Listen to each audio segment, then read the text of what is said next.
The darkness over the vast Eastern Front was absolute. It was 1942, deep in the Russian countryside where the German army had dug in, feeling invincible. They were the Wehrmacht, the most powerful fighting force the world had ever seen, confident in their fortified positions and superior machinery.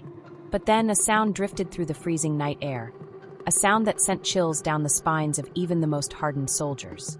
It was not the terrifying roar of a heavy bomber engine, nor was it the thunder of the Messerschmitt fighters that ruled the day. It was a soft, rhythmic swishing sound. Whoosh, whoosh. It sounded like a witch flying on a broomstick across the sky.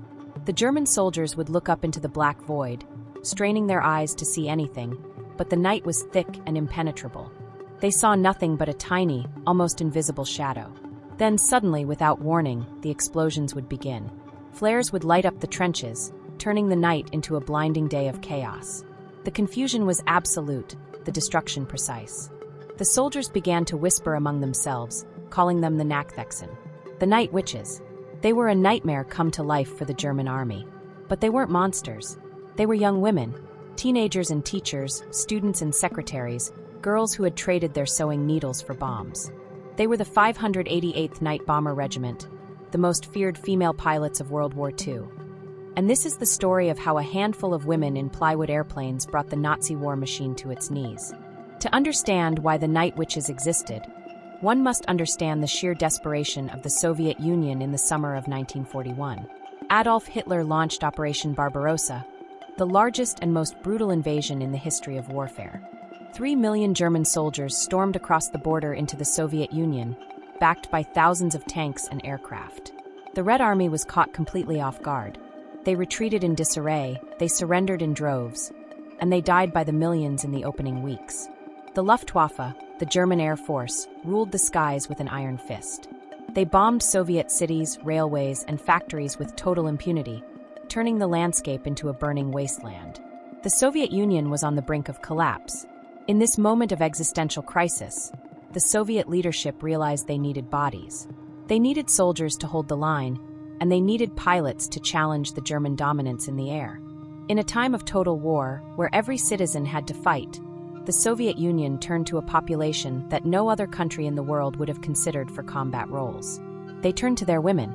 Marina Raskova, the famous Soviet aviator known as the Russian Amelia Earhart, petitioned Joseph Stalin directly. She told him that thousands of women were flooding the recruitment offices, volunteering to fight for their country. They wanted to fly. They wanted to kill fascists. They wanted to defend their motherland. Stalin listened. Against the advice of his generals, he gave her permission to form 3 all-female air units. 1 fighter regiment, 1 dive bomber regiment, and 1 night bomber regiment. They were to be the only women to ever fly combat missions for the Soviet Union. Raskova began interviewing candidates, looking for women who were not just strong and smart, but who possessed an unbreakable spirit.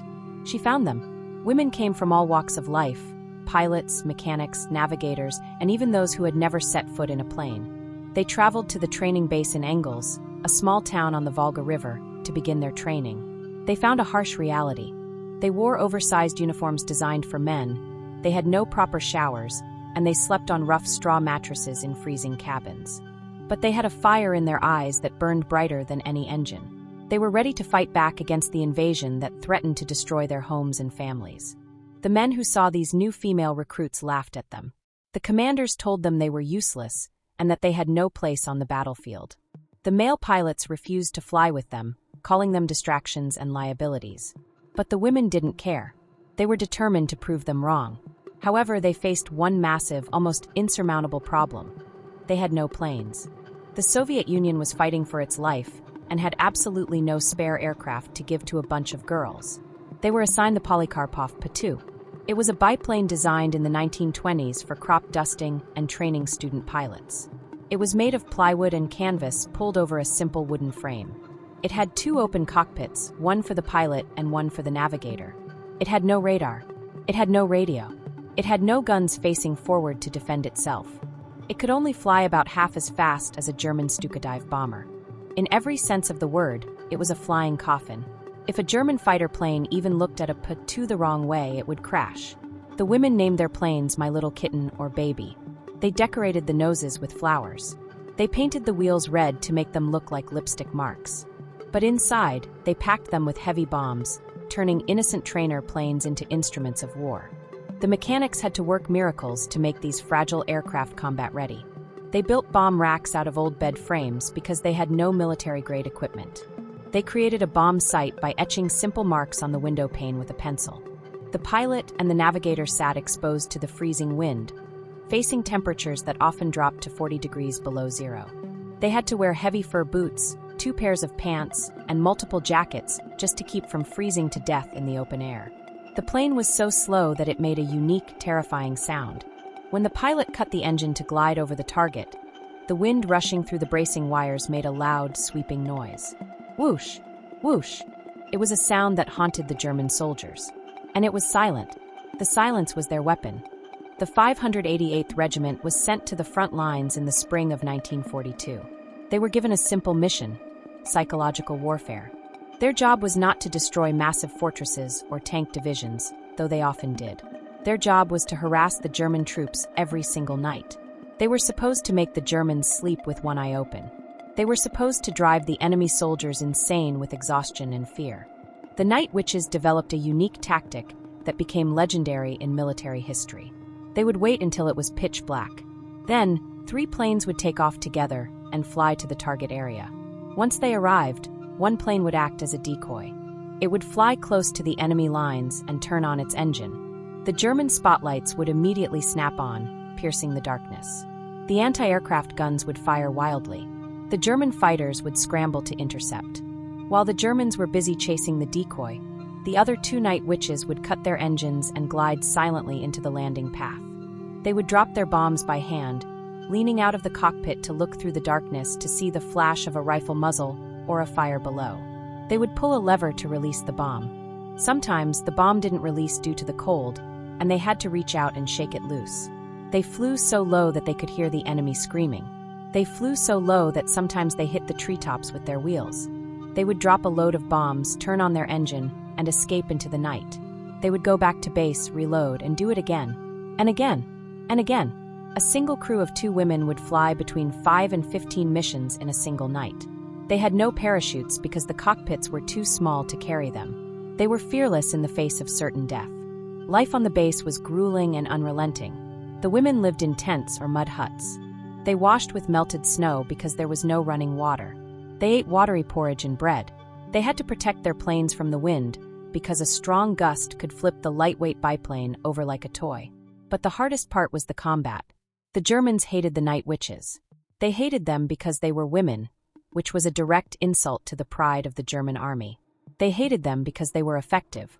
The German High Command began to offer an Iron Cross to any pilot who shot down a Night Witch. The German aces, flying fast Messerschmitt fighters, found it almost impossible to hit them. The P-2 flew too slowly. The German planes would stall out if they tried to match the slow speed of the biplane. The only way to shoot them down was to dive at them from above like a hawk. But by then, the witches were gone. The Night Witches flew over 23,000 sorties over the course of the war. They dropped over 3,000 tons of bombs. They destroyed dozens of enemy depots, supply lines, and bridges. They did it all in planes that cost about as much as a car. They flew into the teeth of death night after night, defying physics and expectations. 32 of these young women were killed in action. Some were shot down in flames. Some crashed in the dark forest. Some were captured and executed by the Germans. But the next night, the survivors would take off again. They carried the dog tags of their fallen sisters in their pockets. They fought with a cold vengeance that terrified the German soldiers. They would buzz the German positions just to mock them. They became a legend, a ghost story that the German soldiers told each other to keep the fear alive.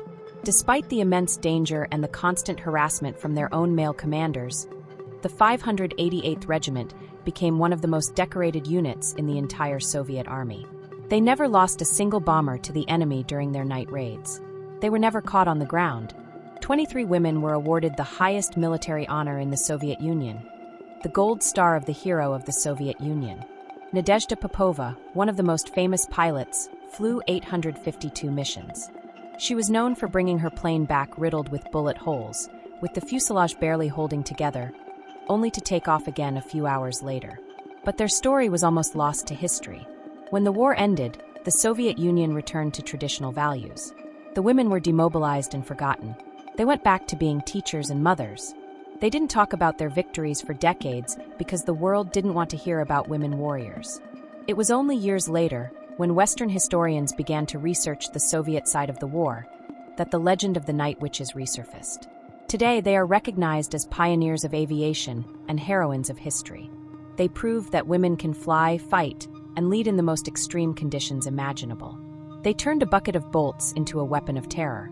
They showed the world that courage has no gender. When their country was burning, they stepped into the cockpit. They faced the cold, the darkness, and the enemy with nothing but a compass and a bomb. They didn't have advanced technology. They had each other. They had determination. They had a burning desire to protect their homes. They flew through the night, striking fear into the hearts of the invaders. They silenced the doubters. They broke every barrier. And they won. The sound of their engines may have faded into history, but the legacy of the night witches still soars today. They are a reminder that even in the darkest of times, heroes rise from the most unexpected places. They flew to the edge of hell, and they came back to tell the tale.